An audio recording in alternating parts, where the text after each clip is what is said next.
Hi everyone, I'm Olivia Jackson, a second grade teacher at Riverside Elementary. 5 years ago, I thought I had the perfect life. I married George Martinez, a corporate lawyer who seemed like the ideal partner. Together we were blessed with beautiful twin daughters, Yasmin and Crystal, now 4 years old. They're my whole world, filling our home with laughter and creativity. But my perfect life slowly unraveled, thanks to my monster-in-law. It started with little jabs, like during one of Charlotte's infamous surprise visits last month. "Your girls are getting so big, Olivia," she began sweetly. Then her tone shifted. "But I couldn't help noticing Yasmin is wearing the same dress as last week.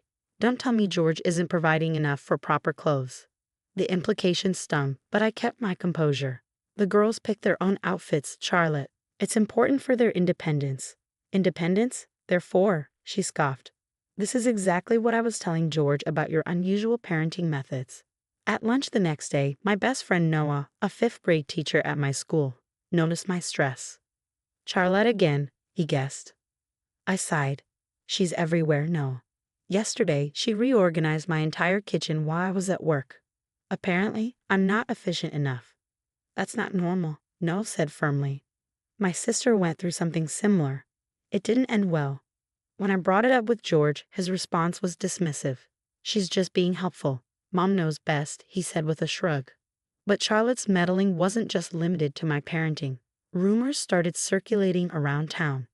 "Did you hear what she told Barbara at the grocery store?" Noel asked me one day.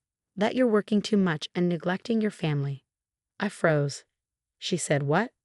As if that wasn't bad enough, a week later, I caught her in my bedroom, rummaging through my closet.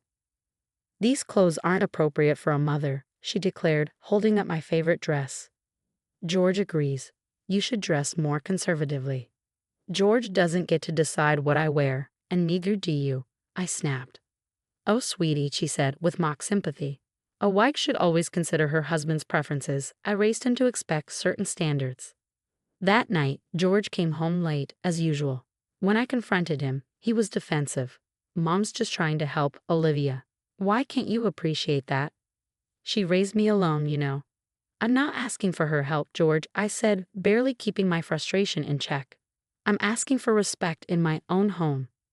"Maybe if you did things more her way," he started, but I cut him off when I noticed a new house key on his keychain. "Did you make a copy of our house key? She might need to check on things when we're not home." "It's just easier this way," he replied casually. That night, I lay in bed feeling like a stranger in my own house. But the worst was yet to come. Charlotte started showing up every day after school. One afternoon, I came home to find her rearranging the living room. "This furniture layout was blocking the energy flow," she explained. "And honestly, these throw pillows. Tacky." As I opened my mouth to respond, my phone buzzed. A bank notification for a large withdrawal from our joint account. "Oh, George mentioned he needed extra cash for a work event," Charlotte said, not even looking up. "What work event?" I demanded. "He never mentioned it." "Oh, sweetheart," she cooed, "he probably didn't want to worry your pretty little head about it. I've been helping him manage the finances. He's always been terrible with money, just like his father." Later that night, I confronted George again. "Why is your mother involved in our bank accounts?" "She's helping out," he said dismissively. "She gave me $50,000 last month for an investment opportunity." "Investment? Why wasn't I informed?" "Because you just complicate things," he said. "Mom knows what she's doing." The breaking point came during parent-teacher conferences. I was discussing a student's progress when Charlotte stormed into my classroom. "There you are," she yelled. "How dare you keep my grandchildren from me? They're Martinez blood, not yours." The parent I'd been meeting with looked horrified. "Mrs. Jackson, should I come back later?" Before I could respond, Charlotte continued. "This woman kidnapped my son's children. She's poisoning them against their father." Noel rushed in, drawn by the commotion. "Charlotte, you need to leave now, or I'm calling the police." "Go ahead, call them," she shouted. "Let them know how she's alienating those precious girls from their grandmother." The principal had to escort Charlotte out while she screamed about lawyers and grandparents' rights. I was mortified. "I got it all on video," Noel whispered, discreetly showing me his phone. "You'll need evidence of this behavior." That evening, while George was working late, again, I found a stack of bank statements in his home office. multiple accounts I'd never seen before, all managed by Charlotte. Looking for something, George's voice cut through the silence. He stood in the doorway, his expression dark with anger. Care to explain why your mother has access to accounts I didn't even know existed? I demanded, holding up the papers. You're going through my private things now? Mom was right about you. You're becoming unstable. Unstable? I'm not the one hiding money and letting my mother run our marriage. She's worried about the girl's safety, George shot back, his voice rising. She says you've been acting erratic at school. She caused a scene at my workplace. I shouted. She's the one who's erratic. She wouldn't have to check on you if you were a better mother and wife. Maybe if you cooked like her, kept house like her. I'm calling my lawyer, I said, shaking with rage. Mom already spoke to her friend at Thompson and Associates, he said with a smug grin. No lawyer in town will take your case. Face it, Olivia. You're alone in this. Noah's words echoed in my mind. Some people don't show their true nature until they think they have you trapped. This wasn't just meddling anymore. This was a calculated effort to isolate and control me. But they had no idea who they were dealing with. I started recording everything. If they wanted to play dirty, I could play too. The truth hit me like a truck the next day. I stopped by George's office to surprise him with lunch. His secretary, Amy, was sitting on his desk, his hands where they shouldn't be. Oh, Olivia, Amy stammered, straightening her skirt. I was just helping George with some filing. Really? On his desk? I asked, my voice icy. It's not what you think, George stammered. Actually, it's exactly what I think, I snapped. Let me guess. Your mother introduced you. Amy respects family values, right? Tradition. Authority? Mothers? I stormed out, only to find Charlotte waiting for me in the parking lot. Finally figured it out, did you? She sneered. Amy's a much better match. She knows her place. That night, Yasmin wet her bed for the first time in 2 years. Grandma says you're sick in the head, Mommy, she whispered. Are you going away? I held her close, my heart breaking. Never, baby. Who told you that? Grandma. She tells everyone at church we need to pray for you. The next day, I was served with papers. Charlotte was suing for grandparents' rights, claiming I was mentally unstable and unfit to parent.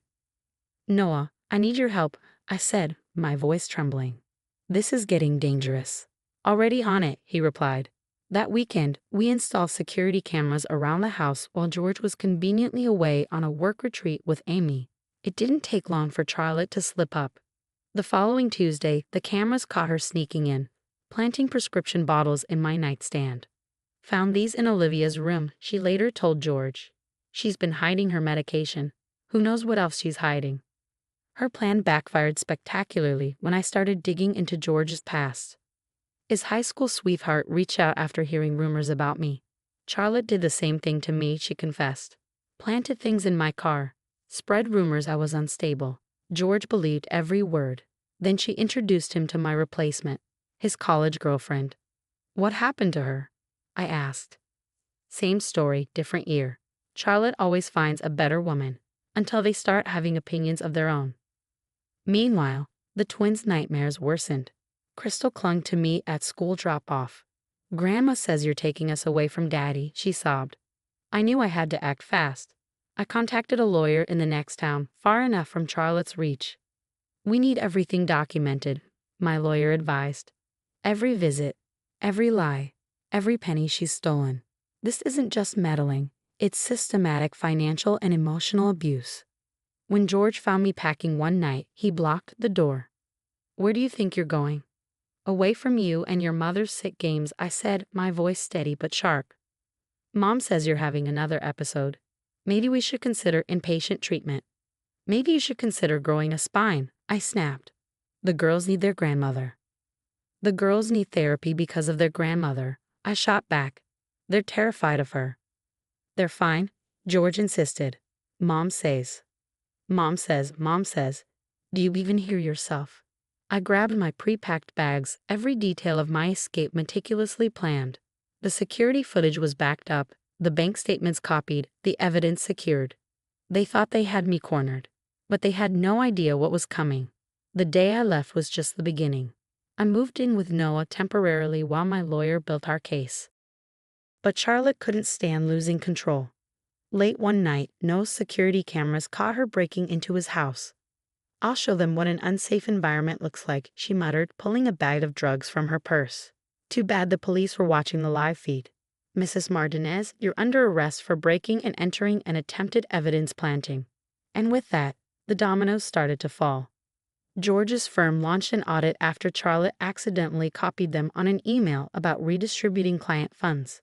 "Mrs. Martinez has been forging signatures and embezzling client money for years," the managing partner revealed. "George, we trusted you with our biggest accounts." "Mom was just trying to help with investments," George stammered. "Help? She stole millions. You're fired, and we're pressing charges." As George's professional life crumbled, his sister Sarah came forward. "She destroyed my marriage too," Sarah confessed. "Told everyone I was cheating when she was the one setting my husband up with his coworker." The firm's investigation unearthed even more. Charlotte had been sabotaging George's cases, calling clients to change meeting times, and driving away his biggest accounts. In court, my lawyer laid everything bare: the planted evidence, the financial records, Charlotte's criminal charges, and George's affair. "Your Honor," my lawyer declared, "these children deserve protection from this systematic abuse." The judge agreed. Full custody was granted to me. Charlotte faced fraud charges for her pyramid scheme targeting church members. George, now jobless and disgraced, moved back in with Mommy Dearest, his law career in ruins. A week later, I got the call I'd been waiting for. "Olivia, we'd love to have you as our new head teacher." Months later, George showed up at my school. "Olivia, I'm sorry," he began, his voice heavy with regret. "I see it all now. Mom's sick. She needs help. I needed help. Our daughters needed help when they were crying every night." "Save it," I replied, my tone firm. "Please, can we try again? For the girls?" "The girls are thriving without your toxic influence. They're in therapy, their nightmares are gone, and they're finally happy. Don't destroy that." "But they're my daughters too. You should have thought about that before choosing your mother over their well-being." Goodbye, George. Last week, Charlotte's face appeared in the local paper. "Local woman faces prison time for multi-million-dollar fraud." George was quoted defending her, still unable to break free from her control. Meanwhile, I was having dinner with Noah and the girls, celebrating their straight A's. "Mommy, can we get a puppy?" Yasmin asked, her eyes bright and fearless. "Please?" Crystal chimed in, no longer the timid little girl she once was. "Why not?" I smiled. "Our new house has a big yard." Noah squeezed my hand under the table. "You did it, Olivia. You broke the cycle." Looking at my happy, healthy daughters, I knew every struggle had been worth it. Sometimes the best revenge isn't about getting even. It's about getting free and letting fate handle the rest. The local news still mentions Charlotte's downfall now and then, but I'm too busy living my best life to care. My girls are safe, I'm thriving in my career, and most importantly, we're finally at peace.